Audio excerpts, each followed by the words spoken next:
There we go. Sorry about that. But I'm going to try. Take two.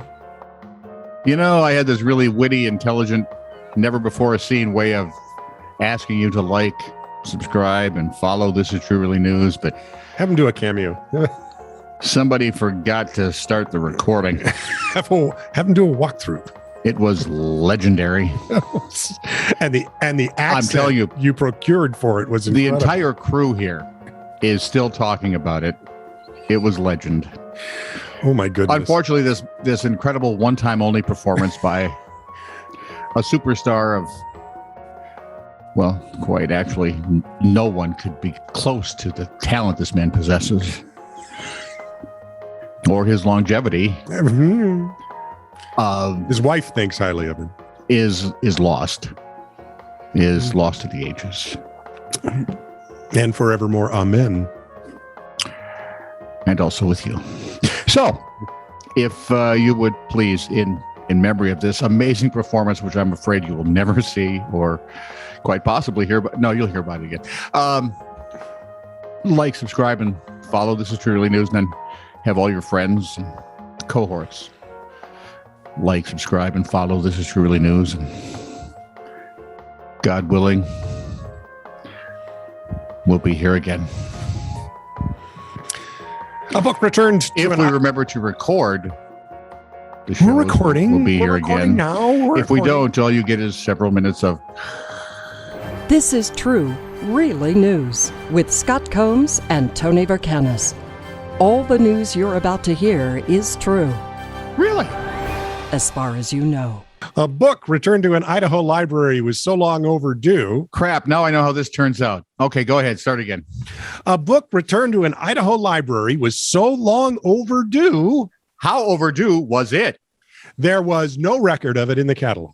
Wow, that's old. The book, That, by the way, was not the stunning performance. No, that really wasn't.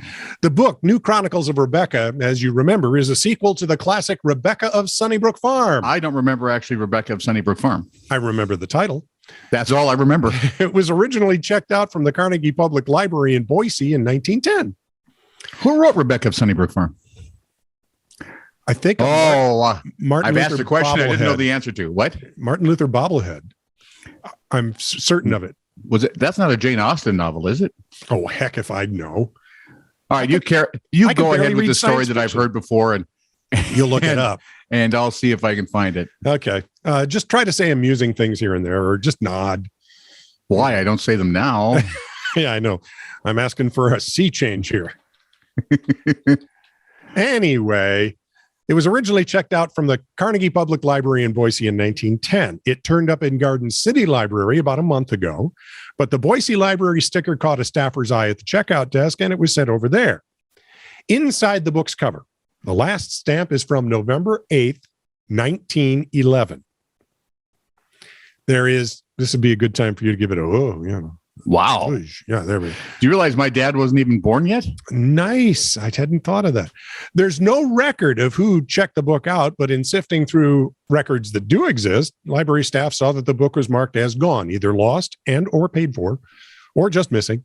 At that time, borrowers incurred a fine of 2 cents a day if the book wasn't returned home. That would put the fine at roughly, $800 for a book that goes for more like $5 these days. Well, actually, I'm betting you can probably find it digital for free. Yeah, likely. Boise Public Libraries no longer impose fines, however, at least fines no greater than the value of the book. It was originally $1.50 back then. So now it's they would $5 these days. So if you lose the book, replace it. It's that simple. There you go. The book will not be returned to circulation because there are those of us who believe it actually ran away. It's legend. The thing's going to be put on display instead of returned. And if you look at it on display, it'll sit there. It'll have sad little book eyes. Yep. Okay, here we go. Rebecca of Sunnybrook Farm is a classic American children's novel written in 1903 by Kate Douglas Wiggin. It's Jane Austen right there. If I come over there with a baseball bat, You've already given me COVID. What else could you do? beat you with a baseball bat. And have COVID. That's worse. I could club you with a baby seal.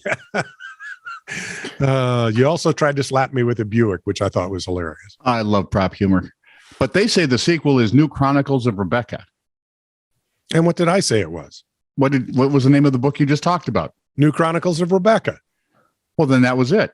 It was the sequel. Thank you so much for paying attention. I'm sorry. You talking? Hey, if you'd just recorded Martin Luther doing the tease, I'd have been happy. But no. I told you, have him do a walkthrough. If he's all upset, just have him do a walkthrough. Like Alfred Hitchcock. Scott. What? Been dead for 400 some years. I mean. Well, I'm not saying it's going to be easy. So I apologize for this, but this was a Halloween story I just found. I won't mention Advent because it made Scott queasy before. Because last Sunday was the first Sunday of Advent. That leads us right into the Christmas season. By the way, the Christmas season doesn't start till December 24th and ends, I believe, on January 6th. Somewhere around in there, because you have to count Which to 12, would be, right? Yeah. Because Epiphany is basically the Gentile Christmas.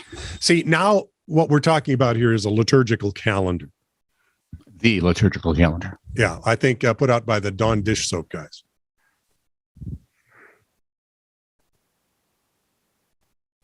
Sure. No, that would be the 3-year lectionary.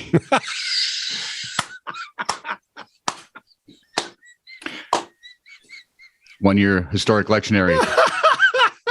Represent. Very nicely done. Very nicely done. Clark County, Nevada law enforcement folks, when Halloween was coming, came up with an idea to promote pedestrian safety. They called him, her, it, the crosswalk fairy. Okay. I can remember a day when that would be an epithet. I'm picturing two things, neither of which are attractive. One of which reminds me of the old Tim Allen movie with the Tooth Fairy. He died recently, by the way, the guy who played the Tooth Fairy. Oh, I thought Tim. And I went, what? No, just his career. A police officer in costume, the crosswalk fairy, escorted people across busy Boulder Highway. Busy Boulder. See if they named it something besides highway that have had the alliteration going there, but nope. According to KVVU TV, how drunk do you have to be to come up with that for your call letters? As officers demonstrated proper crosswalk techniques, don't you walk across and not get hit? Here's how you prance across. This is walking. This is stepping across. If you'd like to saunter, we wouldn't suggest sauntering. We like the trundle side. No, we wouldn't suggest sauntering, trundling, no meandering, because the car will probably get you. Yeah, you can't meander. You do have to eventually get across. So while the officer's going through all of these marvelous things, we think. Here I'm dancing a pas de deux, as long as I'm dressed the way I am. Stop it. Pedestrian Tammy Wotan tried to cross the street. What the event was being held. And you know, right? She was almost hit by a semi. Exactly. Apparently, she didn't hear about the no meandering. Nevada law stipulates that vehicles must yield to pedestrians. So officers did what officers do. They pulled over the truck driver along with several other offending motorists who decided they had more important things to do than stop for a pedestrian in the crosswalk. By the way, this does not mean when a car is coming down the road, you just kind of walk right out in front of it. No, bad idea. Bad idea. Bad idea. Thank you. I know of some people, shall we say, that if I walk out there, they have to stop. Well, they should. And by golly, they really should. But there are two things we shouldn't do. Let's not tease them. And let's not hope that the brakes were good. Exactly. Things happen. You know, because being splattered on the roadway is just not a good way to prove your point. 11 people at the Millbrae Care Home in Coatbridge. How many? 11 people. 11 people. Okay. 11. At it's a 40-bed facility in Lanarkshire. What's it for? It specializes in caring for those with dementia. How many people? 11. Where? Shut up. They were wrongly jabbed. They were what? Wrongly jabbed.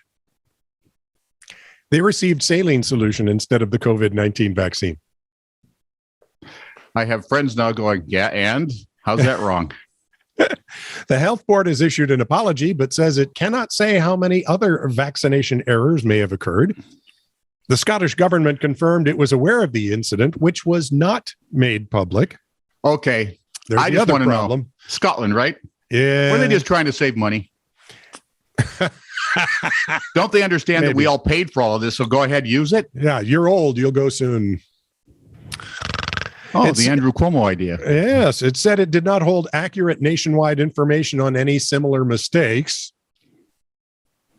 They sound a lot like a government I have. Documents detail how frazzled-looking NHS nurses arrived at Millbrae to administer correct vaccines after residents were earlier wrongly injected from vials of saline solution.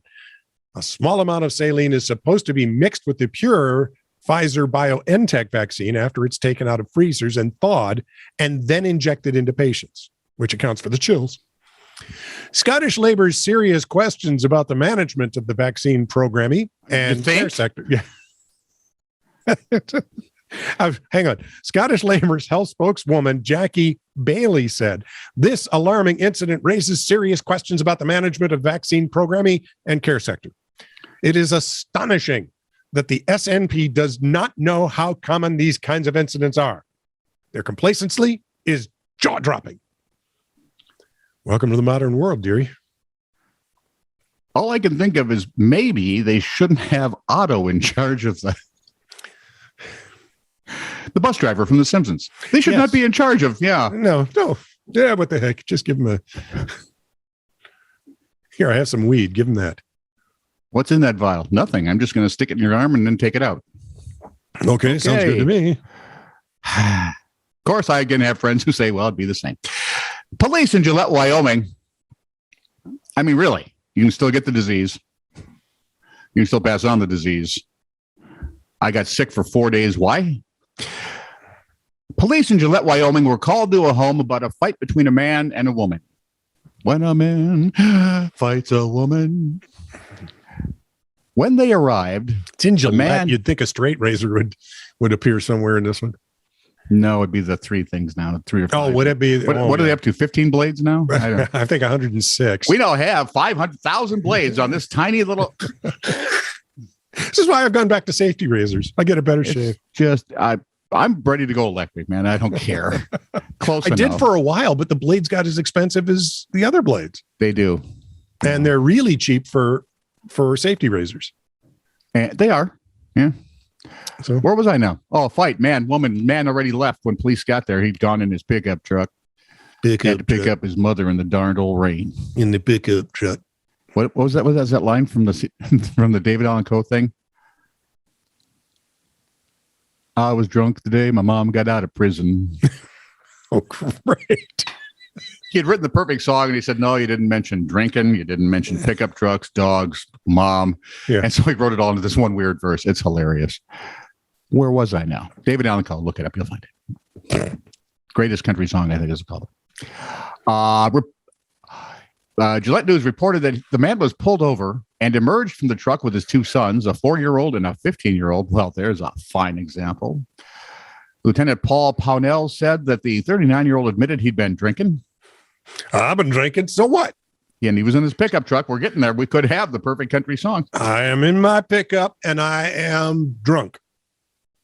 But said in his defense that, yes, he'd been drinking, but the 4-year-old had actually been sitting on his lap and doing the real driving. I love how it makes people honest. I just...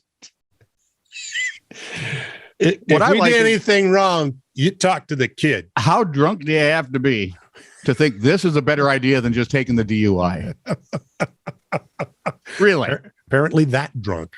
Now, the suspect, who was already on unsupervised probation, was charged with his second DUI, and I suspect, this is just a guess, it's not in the story anywhere. I have no real reason to think that he may now go on supervised probation.